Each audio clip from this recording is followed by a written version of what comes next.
You want it? Again, come on, everybody. Get moving. Do what Manu does. Not to be chase you in the hallways, like, And not get an answer. Don't do what he does in the hallway. Just here.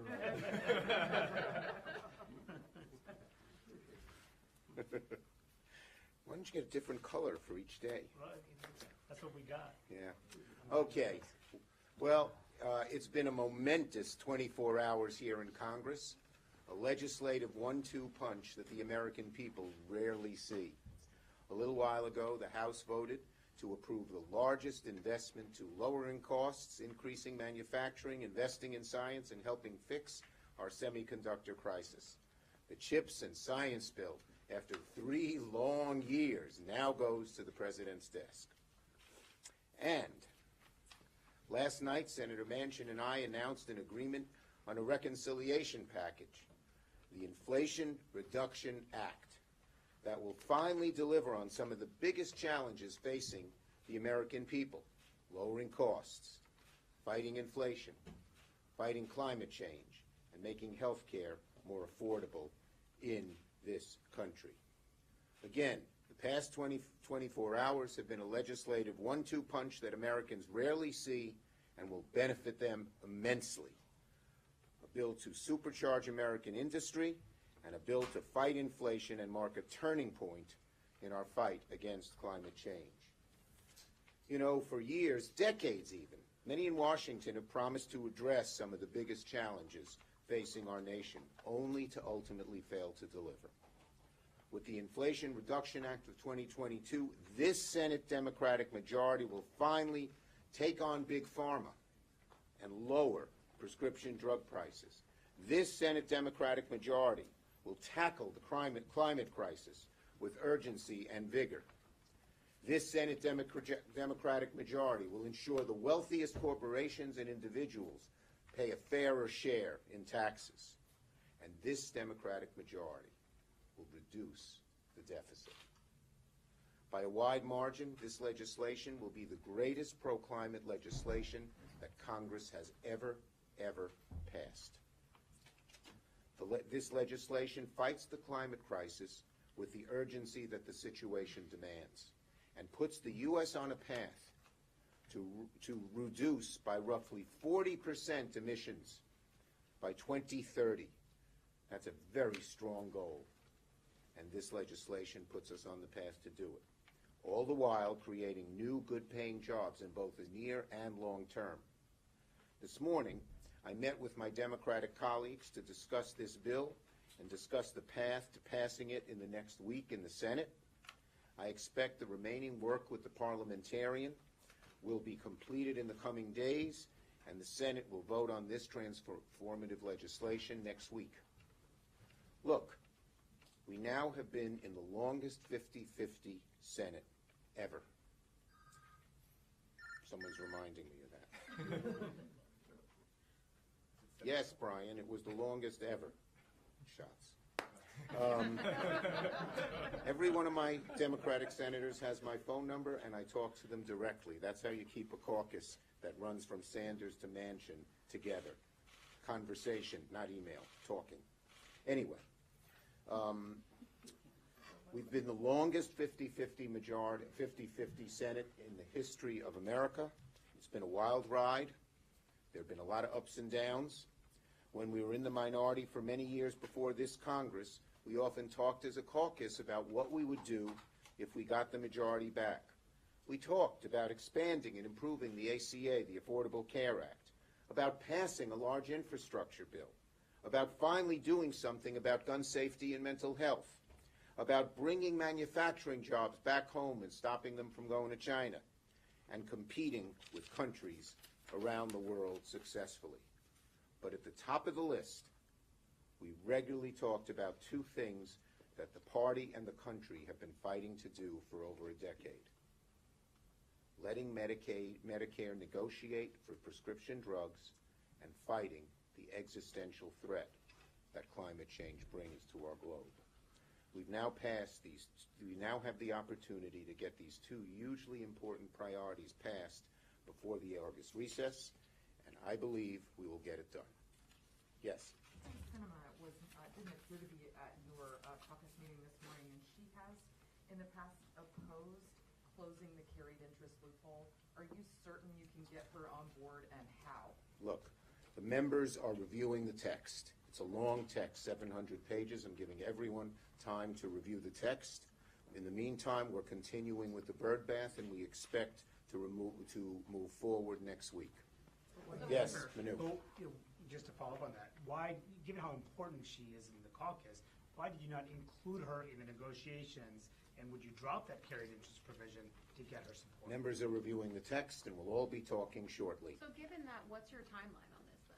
We hope to finish with the parliamentarian. It's going to be hard to do that because it's a shortened timeline with a large bill, and move to the Senate floor next week.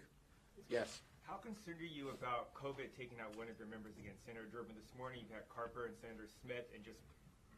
It's always a worry. It's made life much harder in a 50-50 Senate, but we're going to have to persevere. Yes? So the reconciliation bill doesn't include a provision addressing insulin prices. Is there a floor? Yes, we will be adding things on insulin to the reconciliation proposal. Yes? During the vote-a-rama, will you allow your members to offer amendments to add things in, or are you worried that would jeopardize the bill? And likewise, would you allow them Look, to vote? we're going to work out how to pass this bill successfully going through vote-a-rama. And I think we'll have the cooperation of all 50 of the members. Leader Schumer, as you know, during the July recess, Leader McConnell said if you guys continue to work on the reconciliation package, Republicans would block the CHIPS bill. On July 14th, the talks with Manchin fell apart on climate and taxes. CHIPS bill passed yesterday, and then a few hours later, you announced this deal. Was this dumb luck, or are you the master of the Senate who choreographed this beautifully? What happened? Good try with flattery. Look, because of the length of the parliamentary bird bath, we wanted to get things done as quickly as possible. Senator Manchin came to visit me on the 18th. In other words, the talks broke up on Thursday the 14th. The whole nation was aware of it over the weekend, and Manchin requested a meeting with me on the 18th, and he said, can we work together and try and put together a bill? I said, as long as we finish it in August, we're not waiting for September or August 10th or whatever else. And so we worked hard on the bill. It took a long time, and we wanted to move as quickly as possible. We got the JCT score Tuesday night, and we went public Wednesday. Yes? Can I ask, how important were the electric vehicle tax credits to you in terms of the Manchin deal, and what percentage of that 40% reduction of emissions comes from more electric vehicles? Look, electric vehicles are something that's been very, very sought after by many in our caucus. I proposed the Clean Cars in America Act several years ago, as you may remember, which was the core of this. Senator Manchin had some real disagreements about it, and so we tried to come to a compromise. It's not everything I would want, but there's a provision in the bill. It is a very small percentage of the 40%. Leader Yes. Schumer, on top of that, the legislation also includes lease sales for drilling in the Gulf of Mexico and Alaska. How do you make the argument that this is a pro-climate piece of legislation when there are resales for Look, drilling? Senator Manchin wanted certain things in the bill that the vast majority in our caucus didn't want. But we had a North Star, 40% reduction in carbon. The BBB bill had 45% reduction. So getting to 40 was a remarkable achievement, and that includes the things we didn't like that Manchin put in the bill.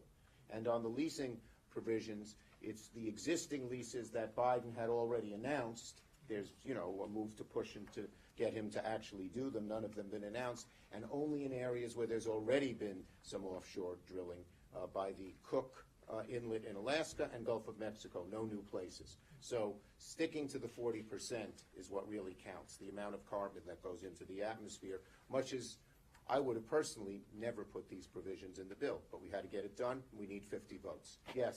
Part of this agreement is to do something on permitting in the future. What is that going to look like? And is the idea to attach that to a CR or appropriation? Yeah. So this was the other thing, other than leasing, that Senator Manchin asked for.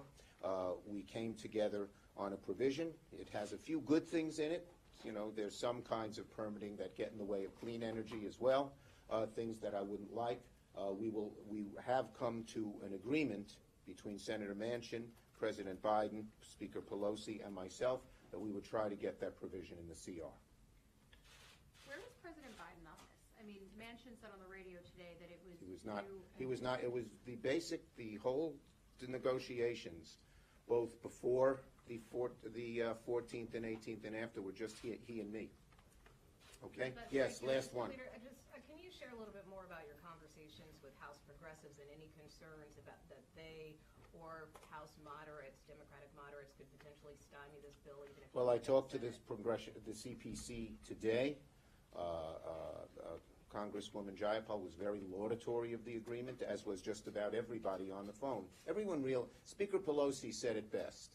She said, when you look at this agreement, you don't look at what's not in it. All of us would have wanted more in it. You look at what's in it, and what's in it is dramatic, significant, and will move America forward a great deal. DeBonis, you're the last one. Thank you, Mr. Leader. Your constituents pay a lot of state and local tax. They're not going to get relief on their federal return under this deal. What do you say to them, and what do you say to the other members who represent? You saw Manchin. In his statement, he's opposed to it. Got to get a bill done. I would love to do it, but he's opposed. So you're Okay. gonna get 50, you're gonna get this done. 9/11 health funding in there, which there are responders in New York. Again, that we you will promised we will get this. There's ample opportunity to get this in the CR and other must-pass bills, NDAA. Manchin didn't want it in this bill, but there's going to be opportunity, and we're going to get it done. What do you do with the PAC Act? Thank you, everybody. PAC Act? Okay. That is relevant, a truly relevant question. We are going to give our Republican friends another opportunity to vote on this Monday night.